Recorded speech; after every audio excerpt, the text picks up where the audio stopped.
For a black audience, it was a movie they had never seen before, but always wanted to see, even though they didn't know they always wanted to see it. True original movies are that. They're filling a bill that you didn't know that there was a lack of. Black audiences are very aware that there is a dearth of movies being made from a black perspective. They know that, but they didn't know that this was necessarily what they wanted to see until Jordan Peele made it. It spoke to black audiences loud and clear. And there is a thing with black audiences when a movie feels insidery.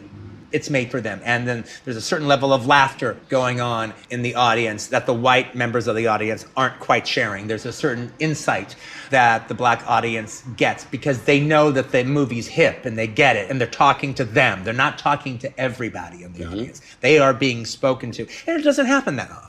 And so that's a really special thing. So I think definitely that is involved. Why I think white audiences responded to it so much is there's some aspects of that they can get as well.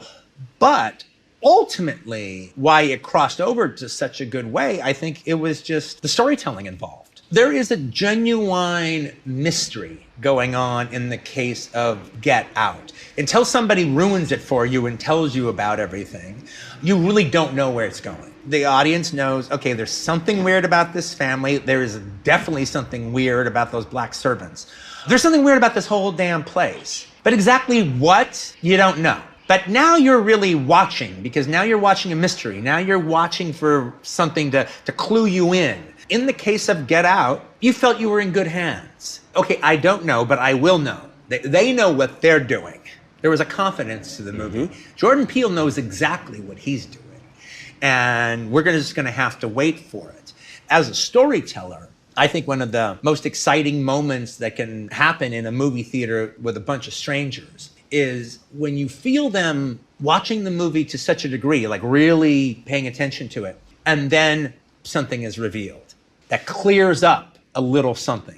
Or, the picture isn't fully done, but now you can see a few of the trees. Now the outline of the barn and the landscape is starting to come into effect. All right. And that is the moment when he goes to the old photo. He made it fresh, and, he just deserves all the props for that in the world, because one, you had what I mean when it comes to that moment that you're waiting for that's so exciting is when the audience does a collective, and you have that moment happen. You have that moment happen in Get Out. Everybody who saw Get Out, who didn't see it on a matinee with only 4 other people in the theater, but if you saw it on the weekends with a lot of people in the movie theater, the audience does a collective,